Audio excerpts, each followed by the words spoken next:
but they don't know who we are. On a frontier planet far from Earth, one man broke every rule the aliens had ever made. He fed a wild beast that everyone feared. His neighbors laughed. The alien council warned him to stop. They said the beast was a killer. They said it would turn on him one day. He did not listen. Then, one morning, the beast vanished. No warning. No goodbye. Just gone. For 3 weeks, the man walked alone. People whispered behind his back. They said he was foolish. They said the beast used him for food and left. Some even said he was lucky to be alive. But the truth behind this will shock you. Because 3 weeks later, something happened that no one on that colony would ever forget. His yard filled with movement. Dozens of glowing eyes appeared through the dust. The beast had not left him. It had gone to find its family, and it brought every single one of them home. In this story, you will learn 3 things nobody expected. First, why the aliens feared this beast more than any weapon on the planet. Second, what the beast was really doing during those 3 silent weeks. And third, how one small act of kindness ended up saving an entire human colony from destruction. This is not just an animal story. This is a story about trust, courage, and the one thing that makes humans different from every other species in the galaxy. Let me show you exactly how this happened. The planet was called Vera Prime. It was a dry, dusty world with 2 suns, and a giant ringed planet hanging in its sky. Humans had settled there only a few years earlier, sharing the land with a race of pale, quiet aliens called the Sorn. David Miles was one of the newer colonists. He was not a soldier. He was not a scientist. He worked in the water station on the edge of town, fixing pipes and checking pressure valves. He liked simple things: quiet mornings, warm food, a little peace after a long day. One evening, after his shift ended, David walked home along the dry riverbed near the colony fence. The suns were setting, turning the sky orange and gold. That was when he heard it. A low, pained sound coming from behind a pile of rocks. He stopped walking. His heart began to beat faster. Out here, sounds like that usually meant danger. He moved closer, slowly, carefully, and there, curled up in the shadow of the rocks, was a huge wolf-like creature. Its fur was matted with dust and blood. One of its legs was twisted at a strange angle. Its ribs showed through its thin sides. Its golden eyes locked onto David, filled with pain and fear. David knew what this animal was. The colonists called them threll beasts. The Sorn called them something else, a word that roughly meant the ones who cannot be tamed. Everyone on Vera Prime had heard the warnings. Stay away from them. They hunt in packs. They are dangerous. Never approach one alone. But this one was not dangerous right now. It was dying. David crouched down slowly, keeping his hands open and low. The beast growled, weak but still sharp, warning him to stay back. David did not move closer right away. He simply sat down a few feet away and waited. Minutes passed. The beast watched him, breathing hard. Finally, David reached into his bag and pulled out the food he had packed for his own dinner. Dried meat, wrapped in cloth. He unwrapped it slowly and set it on the ground between them, then slid it a little closer with a long stick. The beast's nose twitched. Hunger fought with fear. After a long, tense moment, it dragged itself forward and ate. David watched in silence. He did not smile. He did not celebrate. He simply felt something shift inside his chest. Quiet decision forming. He could not leave this creature here to die. He returned the next morning before his shift, carrying more food and a container of clean water. The beast was still there, weaker but alive.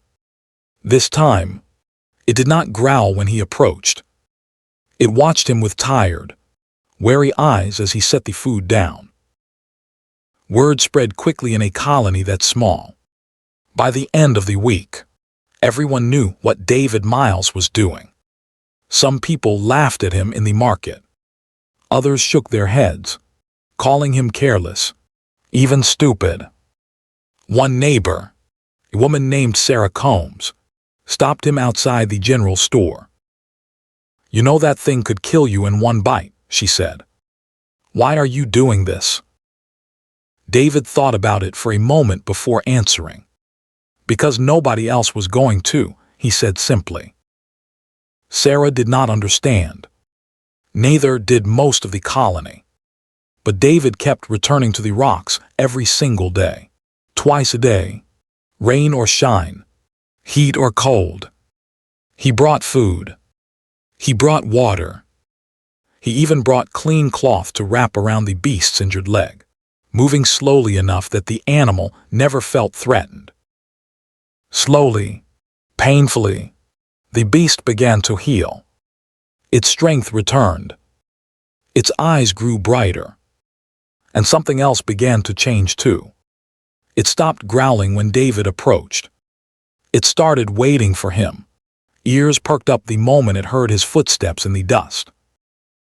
Nobody in the colony had ever heard of a thrall beast trusting a human. Not once. Not in any recorded history since the colony began. The Sorn elders, when they heard about it, called it impossible. They said the beast was simply too weak to attack yet, and that once it healed, it would turn on him without warning. David did not believe that. Something in the beast's eyes told him a different story. It was not just healing its body. It was learning to trust again.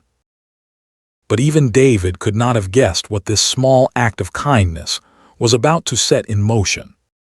Because far beyond the colony, in the deep canyons where no human had ever gone, something was watching, waiting, and it already knew the beast's name. 3 weeks passed since David first found the beast. Its leg had healed enough for it to walk without limping. Its fur had grown thick and shiny again. And now, it followed David almost everywhere, staying a few steps behind him like a quiet shadow. David decided to name it. He called it Rook, after the black rock formations where he had found it. The name stuck instantly, even though most of the colony still refused to get anywhere near the animal. The Sorn officials were not happy. One afternoon, a Sorn administrator named Vel Ashen visited David at the water station. Vel was tall and pale, with deep gray eyes that rarely blinked. He spoke slowly, choosing every word with care. "You have been feeding a thrall beast," Vel said. It was not a question. "Yes," David answered. "This is against colony safety guidelines. These creatures are unpredictable. They hunt in packs of 20 or more. If it calls its pack here, the results could be disastrous." David crossed his arms. "Rook hasn't hurt anyone. He hasn't even growled at me in 2 weeks." Vel studied him for a long moment. "You misunderstand," he said. "It is not aggression I worry about. It is loyalty. These beasts are pack animals. When one trusts a human, the pack eventually learns of it too. And when a pack decides something belongs to them, they do not let it go easily." David did not fully understand what that meant. Not yet. But something about the way Vel said it stayed with him. Despite the warning, David refused to abandon Rook. He built a small shelter near his home using scrap metal, giving the beast a place to rest at night. He kept feeding him. He kept talking to him, even though Rook could not understand English. He simply liked having someone to talk to after a long day. The colony's opinion of David slowly split into two groups. Some people thought he was reckless and foolish, risking the safety of the settlement for one wild animal. Others, quietly, began to admire him. They noticed how calm Rook had become. They noticed how the beast's eyes followed David with something that looked almost like devotion. One evening, a young girl named Mia Tours, only 10 years old, wandered too close to the shelter while chasing a ball that had rolled away.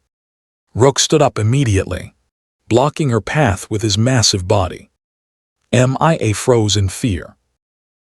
David rushed over, heart pounding, expecting the worst. But instead of attacking, Rook gently nudged the ball back toward Mia with his nose, then sat down and watched her with calm, patient eyes. Mia's mother, watching from a distance, could not believe what she saw. By the next day, the story had spread through the entire colony. The dangerous beast everyone feared had just protected a child instead of harming her. Slowly, attitudes began to shift. A few neighbors even started leaving scraps of food near David's shelter as a kind of quiet apology for their earlier mockery. But not everyone was convinced. Sarah Combs still avoided the area entirely. And Vel Ashen visited 2 more times, each visit more serious than the last. He warned David that Sorn scouts had detected unusual movement in the canyons to the north. Larger groups of thrall beasts, gathering, moving with purpose. They are searching for something, Vel said. Or someone. David felt a chill run through him, though he could not explain why.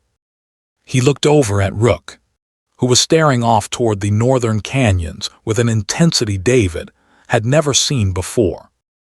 Ears up, body still, eyes locked on something far in the distance. That night, Rook did not sleep in his shelter. David woke up in the early hours to find the small structure empty. He walked outside, calling Rook's name into the darkness. No answer came. Only silence, and the distant howl of wind moving through the canyons. By morning, Rook was completely gone. No tracks. No sign of struggle. Just gone, as if he had never been there at all. David stood outside the empty shelter for a long time, unsure what to feel. Relief that nothing violent had happened. Fear that something had. And underneath both of those feelings, quiet ache he had not expected. He had grown to care about that animal more than he realized. Little did he know, Rook's disappearance was not abandonment. It was the beginning of something far bigger, something that would change the entire colony forever. The days after Rook disappeared felt strange and heavy. David still went to work every morning, still fixed pipes and checked pressure valves, but something felt missing. He kept glancing toward the empty shelter behind his house, half expecting to see golden eyes watching him from the shadows. They never appeared. The whispers in the colony grew louder. Sarah Combs was one of the first to say it out loud in the market. "I told you," she said to a small group of neighbors. "That thing only stayed because it needed food. The moment it healed, it left. Wild animals don't change." Others nodded in agreement. Some people even felt sorry for David, treating him like a man who had been foolish enough to trust something that was never going to stay. David tried to ignore the comments, but they still stung. Late at night, he sometimes wondered if they were right. Maybe Rook really had just used him. Maybe the quiet trust he thought they had built was never as real as it felt. Still, every evening, he left a small amount of food near the empty shelter, just in case. He told himself it was nothing, just a habit he could not quite break. But deep down, some part of him was still hoping. Meanwhile, the Sorn officials grew increasingly tense. Vel Ashen visited the colony leader, warning that scout reports showed large groups of thrall beasts gathering deep in the northern canyons, more than anyone had ever recorded before. Normally, packs stayed separate, each with their own hunting territory. But these groups were merging together, moving as one. This has never happened in Sorn history, Vel told the colony leader during a tense meeting. Something is uniting them. Nobody understood what that something could be. The colony leader ordered extra patrols along the perimeter fence, just in case the gathering packs decided to move toward the settlement.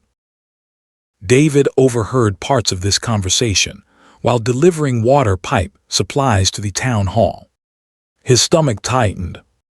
He thought about Rook, about the way the beast had stared toward the canyons the night before he vanished. Could Rook be part of this gathering? Was he safe? Was he even alive?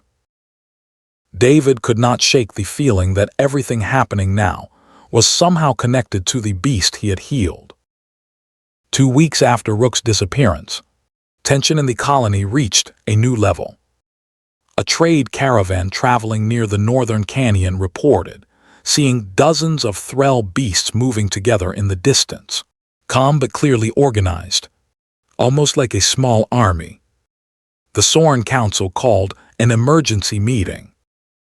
During the meeting, Vel Ashen said something that stunned everyone in the room.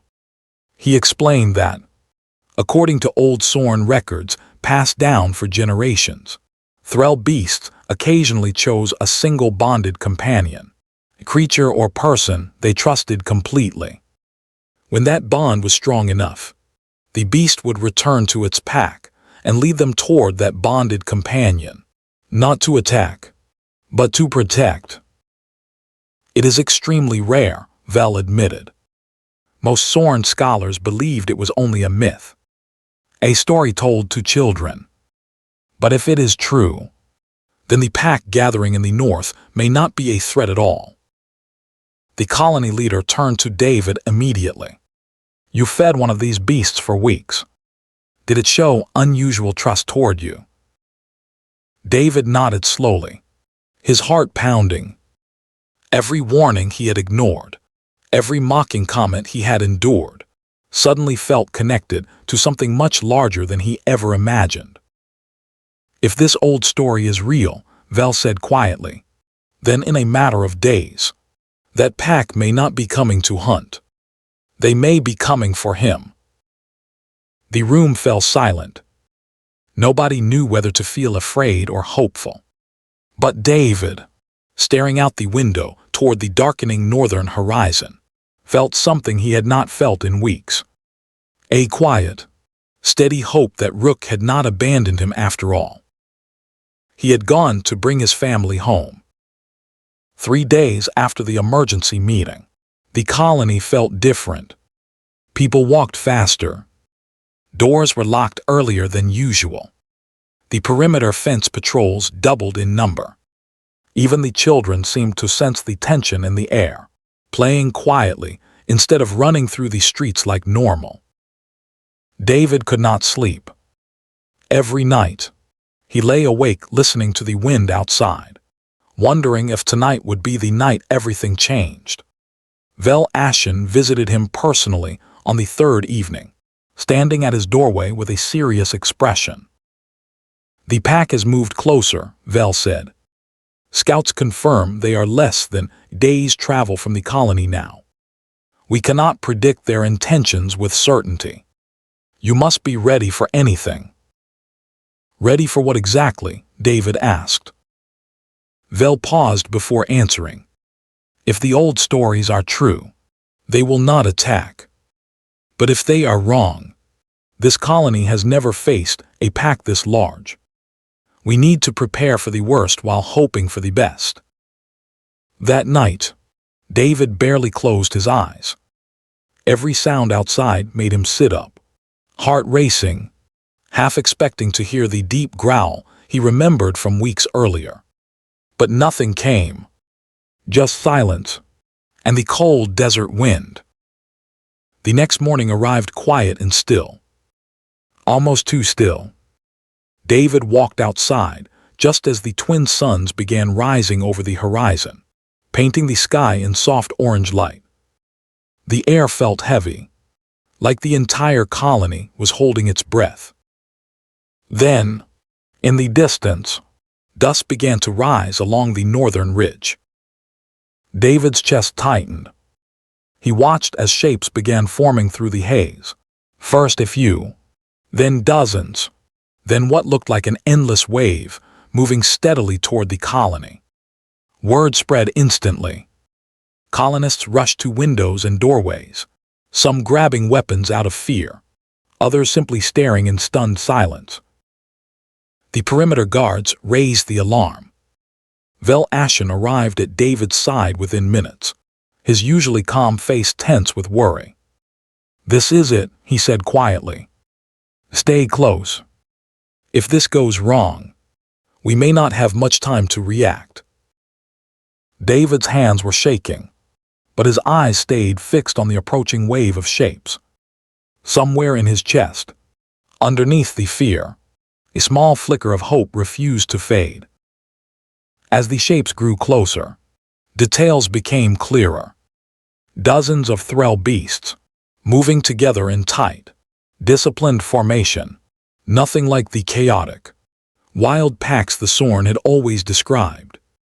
At the very front, leading them all, was a familiar shape, slightly larger than the others, moving with quiet, steady confidence.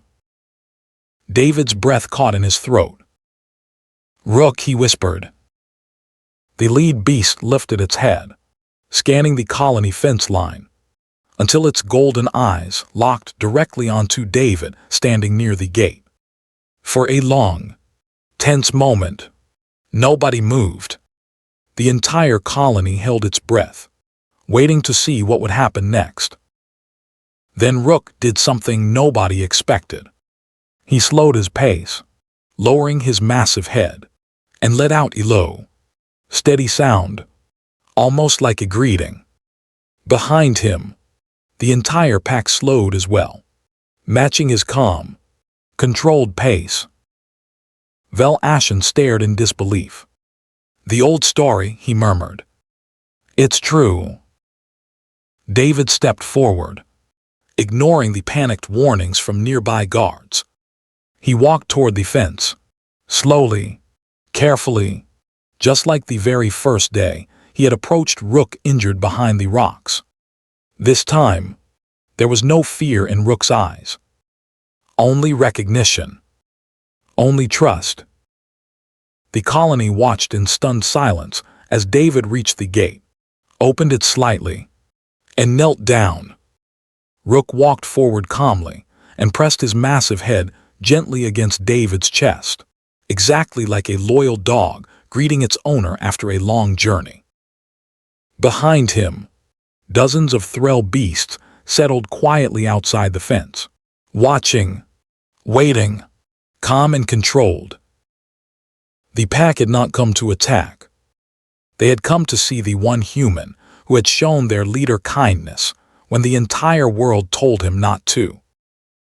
The colony stood frozen, unsure how to process what they were witnessing.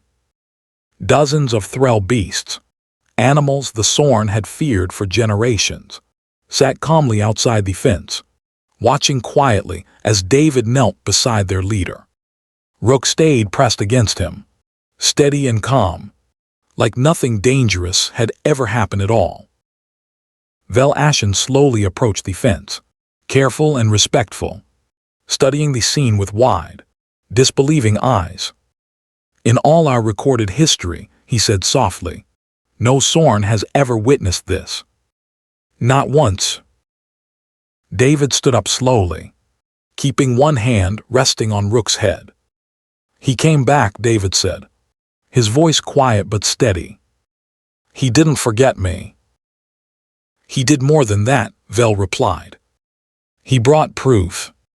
Proof that trust between our species and yours is possible, even with creatures we believed could never be tamed. Over the following hours, something remarkable happened. The pack remained calm and controlled, never once acting aggressively toward the colonists.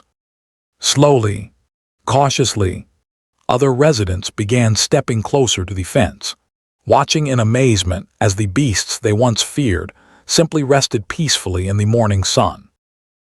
Even Sarah Combs, who had mocked David the most, stood quietly near the back of the crowd, staring at the scene with an expression of quiet disbelief. Later that day, the colony leader called another emergency meeting, but this time, the mood was completely different. Instead of fear, there was curiosity. Instead of panic, there was hope. Vel Ashen proposed something that had never been considered before, a peaceful coexistence agreement between the human colonists and the Threll beast packs, using David's bond with Rook as living proof that trust between species was possible. Over the following weeks, the pack remained near the colony, no longer hiding in the distant canyons. They helped guard the perimeter from smaller predators that had once threatened the settlement's livestock. In exchange, colonists began leaving food and building safe shelters near the fence line, creating a quiet, mutual partnership nobody could have predicted just a month earlier. David became something of a quiet local legend, though he never sought that attention. He still worked at the water station every morning, still fixed pipes and checked valves, just like before. The only difference now was that every evening, when he walked home, an entire pack of Threll beasts waited near his house, with Rook always resting closest to the door. Vel Ashen visited one final time, standing beside David as they both watched the pack settle in for the night. "You did something none of us thought was possible," Vel said. "You showed kindness to something everyone told you to fear. And because of that, everything has changed." David simply smiled, resting a hand on Rook's head one last time before heading inside. "I just fed a hungry animal," he said quietly. Everything else, he did on his own. Behind him, the pack settled into the quiet desert night, safe, calm, and finally, truly home. Here is the twist nobody expected. The old Sorn story about bonded Threll beasts was not just a myth passed down through generations. Sources within the Sorn scholar community later suggested it was based on real historical events, buried in ancient records long forgotten, describing rare moments when trust between species reshaped entire settlements. Rook's pack was not simply gathering out of instinct. According to Sorn elders, they were reportedly testing something far older than colony records could explain, searching for one thing their ancestors had lost centuries earlier: a human willing to show kindness without expecting anything in return. David never set out to change anything. He simply saw a suffering creature and chose compassion over fear. That single choice rippled outward, reshaping an entire colony's relationship with a species everyone believed could never be trusted. This story began with laughter and mockery. It ends with an entire pack standing guard beside the very man they once threatened to consume. The joke everyone made about David Miles became the reason the colony survived and thrived. If this opened your eye to how one small act of kindness can change everything, just wait until you hear what happens next on Vera Prime, when the Sorn Council makes a decision that could change the future of every human colony across the galaxy. David never asked to be a hero. He simply fed a hungry animal when everyone told him not to. That single choice built trust nobody believed was possible, protected an entire colony, and proved that kindness can be stronger than fear, even on a planet millions of miles from home. If this story moved you, you are not alone. Stories like this remind us that compassion is never wasted, no matter how small the act may seem. If you enjoyed this HFY Sci story, please hit that like button right now. It helps this channel reach more people who need a story like this today. Subscribe to this channel so you never miss the next incredible HFY story. New stories drop every week, filled with courage, mystery, and the quiet power of human kindness in the face of the unknown. And here is a question for you. If you were in David's place, facing an injured, dangerous creature everyone warned you to avoid, would you have walked away, or would you have stayed to help? Leave your answer in the comments below. I read every single one. If you want more stories exactly like this one, click the next video on your screen right now. Another incredible HFY journey is waiting for you. Thank you for watching until the very end. Stay curious, stay kind, and I will see you in the next story.